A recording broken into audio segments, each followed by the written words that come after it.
What's going on, guys? This is VinylicPuma, back with another Borderlands 3 video, and today I'd like to go over all of the new Moxxi DLC weapons that you can get from completing the main missions. Now, to qualify for this video, the gun, weapon, or item in question has to be acquired as either a quest reward by completing one of the main DLC missions, or as a guaranteed drop from either one of the main bosses or an NPC. I'll also try to keep the spoilers to a minimum, though due to the nature of this video, there will be some spoilers in this video, so be aware of that going in. And if you are really concerned about that, be sure to smash like on your way out, and here is your obligatory spoiler warning. Okay, so now that I can spoil the DLC for you, definitely be sure to smash the like button on this video if you played the Doppelganger and the pre-sequel, and failing that, be sure to smash like if you think Hyperion is the best manufacturer. Otherwise, guys, we've got 8 items to go over here, so let's get started with our lowest ranked one, which is going to be the AutoAim. Perhaps I'm not being totally fair, and maybe I'm overlooking something, and feel free to let me know in the comment section below, but based on my experiences, this sniper has a serious case of ZX1 syndrome. Back in the pre-sequel, the ZX1 was a laser that always targeted the enemy's chest, missing their crit spots entirely, and the AutoAim, at least in my experience, seems pretty similar. This is really frustrating because even if you aim at the head in a way that would normally score a critical, the bullet will veer towards the enemy's chest, ensuring you only deal a fraction of the damage you would normally. Honestly, it's kind of a shame too, since the AutoAim has a lot of good attributes as it's got good crit bonus, it's easy to acquire, and maybe this is just me, but I think it looks cool. To be fair, I guess you could always use flak and then take advantage of Megavore to help this sniper crit more often, but at that point I'd rather just use any other sniper rifle. After all, it's not like those snipers impair my ability to perform criticals like the AutoAim does. As far as the 3 story legendaries from this DLC go, I think the AutoAim is definitely the lesser. Maybe you guys can find something here that I can't, but in my estimation, it seems like you can find better weapons out there. However, if you decide you want this thing, it does appear to be a guaranteed drop from Freddy in the VIP tower. This gun could drop in normal mode too, so you'll find it's pretty easy to get. On to our next entry, we have the Defrauding Popular Just Cause. So, the Defrauding Popular Just Cause, or Just Cause for short, is a corrosive Hyperion SMG that may come in handy if you have literally no other corrosive weapon available. Beyond that though, the weapon itself, at least from what I can tell, is fairly average. Compared to something like the Redistributor that you get from the base game, you could see that the Just Cause is a little bit better. While you lose the amped shot ability, you're getting better DPS by comparison, which is pretty nice for a gun that's about as easy to acquire. You're also getting a specific listed shield capacity, which, while not the best I've seen, it is nice that it's listed, and you may find the bullet reflection abilities certainly don't make the gun any worse.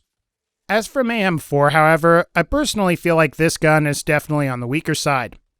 Even on Amara here, where I would argue she is the best at optimizing it, I feel like the Just Cause doesn't deal enough damage per shot, and as a result, you may quickly find yourself in a situation where you run out of ammo pretty quickly.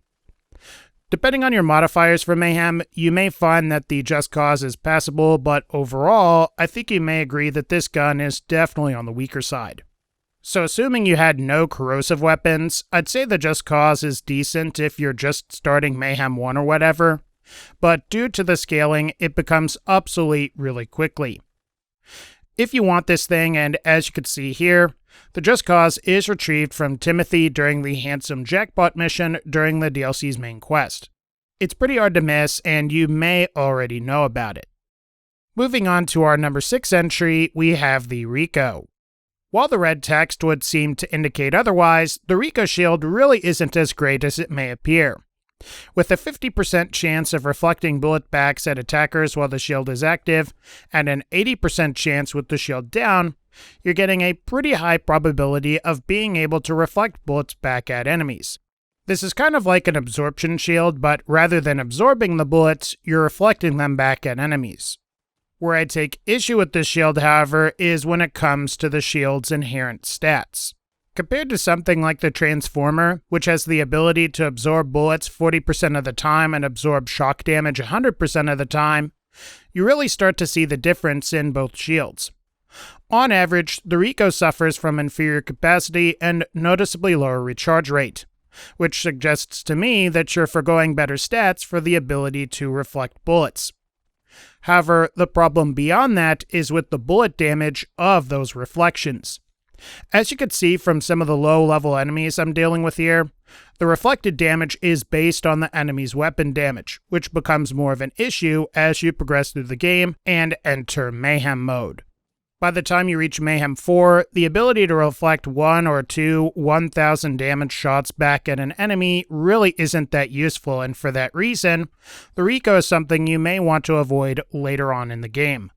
Maybe the Ricoh has a great use case I'm not aware of and could come in handy in other scenarios, but from what I can see, it seems like you're getting inferior stats just for the ability to reflect bullets, which doesn't seem worth it. Still, and as you can see here, if you want this thing, all you have to do is simply complete the DLC's final main story mission, which is all bets off. Number 5. Embers Blaze Shield. While not godly or anything, the Embers Blaze Shield is actually kind of cool in my opinion, and may come in handy if you ever get in a situation where you're fighting enemies that are weak against fire. This is because the Embers Blaze emits a fire aura that can consistently damage enemies provided they are within the radius. And upon having the shield break, it will emit a nova like your standard nova shield.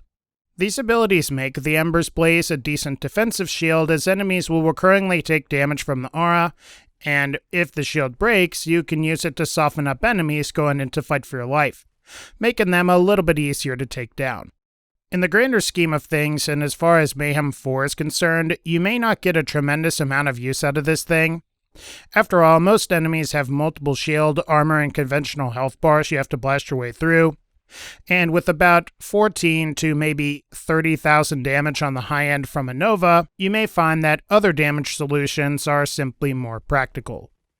Overall, I think it's fair to say you could certainly do worse, as the Embers Blaze, I think, is better than the Ricoh. It's not going to be the best quest reward shield ever, but if you want it, this thing is obtained from Ember upon completing the Playing with Fire mission, as you can see here. In 4th place, we have the Burr Say Crud Bad Luck. The Bad Luck is probably the most interesting and unique of all of the main quest weapons that the player can acquire from this DLC. It's unpredictable in the sense that the gun can fire at different fire rates and the weapon itself can also deal damage in another element as well. For example, maybe one time you'll be firing cryo projectiles at a pretty high fire rate, while another time you'll be firing corrosive projectiles at a much slower fire rate. In-betweens can also occur as well, which allows the Bad Luck to greatly vary in the amount of DPS it's capable of, which can be a problem depending on the situation, hence the name. As for Mayhem 4, I'd probably recommend you use this with Zane. The damage isn't terrible or anything, but it's not utterly mind-blowing either, and I think you'll get a bit more use out of the Bad Luck's ability to freeze enemies more than its overall damage prowess. Which is okay if you ask me, since being able to constantly maintain your action skill through Calm Cool Collected is pretty important and isn't always as easy on other weapons. If I were to give this gun a Puma score, which be sure to smash like if you like car reviews, I would give the Bad Luck rifle a solid 6, maybe 7 out of 10. That's mainly for Mayhem 4, and you'll probably get more use out of it outside of that difficulty. So in general, I think you'll find it's still a fairly decent weapon. If you want it, be sure to complete what I'm doing here, where I've managed to finish the One Man's Treasure quest. Upon completion, you should receive the Bad Luck, as you can see from the gameplay. And for the bronze, we have the Acid Burn. Much like the Nog Potion number 9 from the vanilla game, the Acid Burn is unique in that it allows you to temporarily enslave enemies to get them to draw aggro and fight alongside you. However, and unlike the Nog Potion number 9, which affects only Nog enemies, which are fairly uncommon, the Acid Burn has the benefit of working on loaders, which are extremely prevalent throughout the entire Moxxi's Heist DLC. This makes the acid burn perfect for Mayhem 4 as it can be used in slave loaders, allowing them to draw a lot of enemy aggro while you retreat and heal. As far as damage dealing potential goes, I think you definitely have better options out there, both from legendaries and readily available grenades. So, assuming damage is what you're after, I wouldn't recommend the acid burn, but if you want to crowd control, then the acid burn is perfect. If you want it, and as you can see, just complete the winners and losers mission as I've done here. The acid burn is a quest reward you get from doing that, and is something you're going to want to have on you whenever you encounter loaders. Coming in at number 2, we have the wicked Meltzer Masher. The Meltzer Masher is basically just a corrosive masher, and while that may sound kind of lame in a way, it's actually a pretty good gun all things considered. After all, and as far as Jacob's pistols go, mashers are typically much better than run-of-the-mill Jacob's pistols you can come across, and with the corrosive element, you'll have a very effective weapon to use when taking on any armor-based enemy. To give you some idea, and compared to this standard masher, you can see that despite the element, the Meltzer Masher is only slightly weaker in terms of base damage, and most of the other stats are pretty close as well. I would say fire rate and magazine size tend to favor the Meltzer Masher, while reload time and accuracy tend to favor the standard masher. In Mayhem 4, I actually like using this thing on either Flak or Amara. Flak is generally pretty good with Jacob's weapons, while Amara can really boost this thing's elemental damage, making it surprisingly effective. It's not the most powerful thing you've ever seen, but it's a pretty decent weapon to use for mobbing throughout the entire DLC, and works fairly well in Mayhem 4 under those circumstances. Again, it's not the most creative unique from the DLC, but I do think it's always nice to see an elemental Jacob's weapon make an appearance, and the Meltzer Masher is no different. It's also pretty easy to get to, as all you have to do is simply complete the planned DLC mission, as you can see here. And for the gold, we have number 1, which is the Ion Cannon. Out of all of the story weapons that were added with the Moxxi Heist DLC, I think this one is definitely my favorite. I think the best way I could describe it is it's a sort of a cross between the Kanada's laser from the pre-sequel and the Spartan laser from the Halo series. Like the Spartan laser, it has to be charged up, but once it is, it unleashes some massive devastation like the Kanada's laser does. The damage you can get is pretty impressive as well, as I've easily seen this thing reach in the neighborhood of 200,000 plus damage per shot on the corrosive variant that I'm using here. I think this can all be attributed to the weapon's phenomenal stats. The base damage is absolutely massive, and on top of that, you get a huge magazine size to play around with as well. So in addition to having something like 20,000 base damage, you're also getting a magazine size of 20. Which is absolutely ridiculous and allows the player to one-shot most mobs with relative ease without the need to reload. Considering all of this, I think it's safe to say this is a great weapon to get your hands on for Mayhem 4. And the best part is that at least for the time being, it appears to be a guaranteed drop from the Fabricator boss that you encounter during and after the Jack's Wild mission in the Jack's secret area. I highly recommend you farm for this one, as it's definitely one of the better items you can get from this DLC, and hopefully it won't get patched. Fortunately, the red text may put those fears at ease, but still, hopefully Gearbox will leave this one alone, because it is a lot of fun. Otherwise guys, I think that's going to wrap up this particular video.